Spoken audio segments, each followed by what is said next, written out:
हाँ भाई, थोड़ा मसरूफ़ हूँ, मैं करवा दूंगा जमा। थोड़ा मसरूफ़ हूँ जी, करवा दूंगा जमा। जी जी। किसका फ़ोन था मुदस्सिर? बैंक से फ़ोन था, कह रहे थे एफिडेविट जमा करवा दें वरना ज़कात काट लेंगे।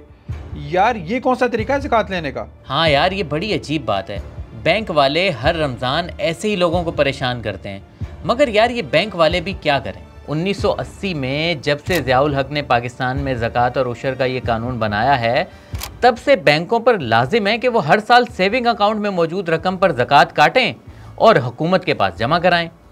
शुरू में बहुत एहतजाज भी हुआ था, लेकिन कानून अब भी चल रहा है। मगर भाई ये अजीब ज़बरदस्ती है। मैं हुकूमत को ही ज़कात क्यों दूँ? मेरी मर्ज़ी, मैं जिसको मर्ज़ी ज़कात दूँ। हाँ, बिल्कुल, तुम जिसे चाहो ज़कात दे सकते हो। वैसे भी मौजूदा पाकिस्तानी निज़ाम पर कई लोगों को एतमाद नहीं, क्योंकि जिसकी ज़कात काटी जाती है उसे ये नहीं बताया जाता कि उसकी रकम किसे दी गई है या कहाँ लगाई गई है। यार बैंकों के इस तरह से ज़कात काटने पर इस्लाम क्या कहता है? यार, तुमने तो इस्लामी सवाल पूछना शुरू कर दिए।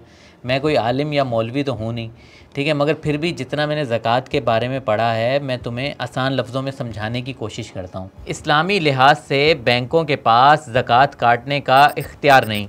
अब तू देखना ज़रा, अगर किसी की सेविंग अकाउंट में 2 लाख पड़े हैं मगर उस पर 5 लाख कर्जा है और वो किसी वजह से एफिडेविट नहीं जमा करा सका, तो ये जालिम बैंक वाले तो उसके भी पैसे काट लेंगे, जो बिल्कुल भी जायज़ नहीं। इस कानून को बनाने वाले ने बड़ा जुल्म किया है। फैसल, मेरी बेगम के पास जो जेवर है उसकी ज़कात भी हर साल मुझे ही देना पड़ती है, तो ये क्या लाजिम है कि उसकी ज़कात भी मैं ही अदा करूं? इस बारे में बड़ा वाज़े हुक्म है कि जो माल का मालिक है वही ज़कात देगा। अगर जेवर की मालिक बीवी है तो बीवी को ही ज़कात अदा करनी है भाई।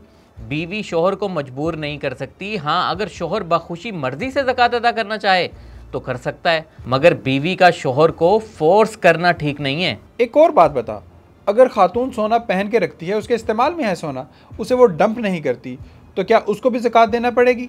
भाई, चाहे सोना इस्तेमाल में हो या ना हो, इससे कोई फ़र्क नहीं पड़ता। अगर सोना आपके पास है और मालिक आप हो तो आप पर ज़कात देना लाजिम है। फैसल, मेरा भाई हर साल रजब में ज़कात देता था, इस बार कह रहा था कि रमज़ान में ज़कात दूंगा, तो ये ज़्यादातर लोग रमज़ान में ज़कात क्यों देते हैं? हाँ यार, ये एक गलत रवायत पड़ चुकी है, क्योंकि रमज़ान रोज़ों का महीना है, ज़कात का नहीं। मिसाल के तौर पर, अगर कोई माल जिसे आपने फरवरी में ख़रीदा और वह ज़कात के निसाब में आ रहा है, मगर रमज़ान अप्रैल में है, तो अगर आप रमज़ान का इंतज़ार करेंगे तो आप गुनाहगार होंगे। हाँ, अगर आप रमज़ान में ही ज़कात देना चाहते हैं तो भाई एडवांस में दे दो। और ज़रूरी नहीं कि आप साल में एक ही बार ज़कात दो। आप अंदाज़ा करके कि भाई साल के आखिर में इतनी ज़कात बनेगी, हर महीने थोड़ी थोड़ी या हर 3 महीने या 6 महीने बाद भी एडवांस में अदा कर सकते हो। यार ये ज़कात का निसाब है क्या और किन किन चीज़ों पर ज़कात देना होती है? देख भाई, ज़कात 4 चीज़ों पर देना फ़र्ज़ है: सोना, चांदी, कैश और माले तिजारत। अगर किसी के पास 7.5 तोला सोना या 52.5 तोले चांदी के बराबर माल 1 साल से है तो उस पर 2.5% ज़कात फ़र्ज़ है। 7.5 तोला सोना आजकल के हिसाब से हो गया 15 लाख का। चांदी का हिसाब लगाएं तो ये 52.5 तोला बनती है 1,16,000 रुपये की। अब देख, सोने और चांदी के रेट में बहुत फ़र्क है, इसलिए उलमाए कराम कहते हैं कि चांदी की मालियत को स्टैंडर्ड मानना चाहिए। यार मैंने दोस्त को 3 लाख रुपए कर्ज दिया है, क्या उस पर भी मुझे ज़कात देना पड़ेगी? और जो माल दुकान पर पड़ा है उस पर भी? भाई, जो तुमने दोस्त को उधार दिया है, अगर वो पैसे तुम्हें वापस मिलने की उम्मीद है तो उस पर तुम्हें ज़कात देनी होगी। हाँ, ये अलग बात है कि जब वो तुम्हारे हाथ में आ जाए तब दे दो, मगर ज़कात तो देनी पड़ेगी। और जो तुमने दुकान के माल की बात की, उस पर भी ज़कात होगी, क्योंकि माल तिजारत पर ज़कात वाजिब होती है। अगर किसी के पास 3-4 गाड़ियाँ और 2-3 बंगले हैं, मगर इस्तेमाल वो एक गाड़ी और एक बंगला कर रहा है, तो क्या वो ज़कात सब पर देगा? देख मुदस्सिर, मैंने बताया ना कि ज़कात माल तिजारत पर होती है, यानी जो बेचने की नीयत से ख़रीदा जाए।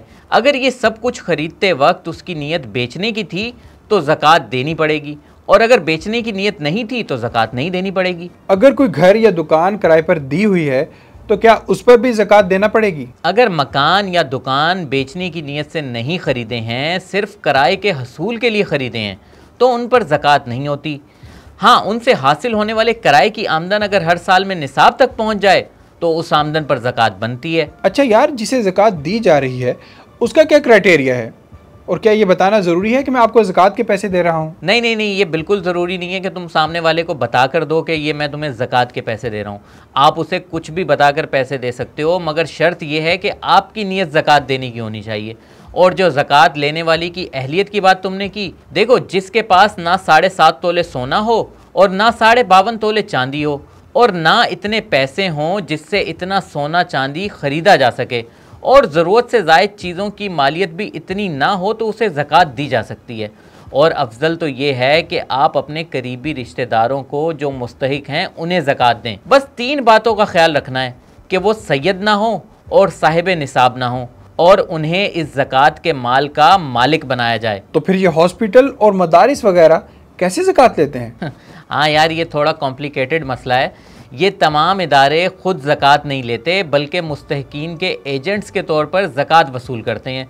फिर अपने पास से किसी भी एक या एक से ज़्यादा मुस्तहिक को इस ज़कात का मालिक बना देते हैं और फिर वो शख्स ये ज़कात वापस इस इदारे को अतिया कर देता है, जिसे इदारा अपनी मर्ज़ी से मुस्तहिकीन के लिए इस्तेमाल करता है। यार, जिस पर ज़कात वाजिब है मगर वो उसे अदा नहीं करता, तो उसके लिए क्या हुक्म है? देख भाई, इस्लाम के 5 अरकान में से नमाज के बाद सबसे अहम रुकन ज़कात है, यानी रोज़े और हज से भी ज़्यादा इसकी अहमियत है। कुरान पाक में ज़कात का जिक्र 30 बार आया है और अल्लाह ताला फरमाते हैं कि जो लोग ज़कात अदा नहीं करते, क़यामत के दिन इसी सोने और चांदी से उनकी पेशानियों को दागा जाएगा।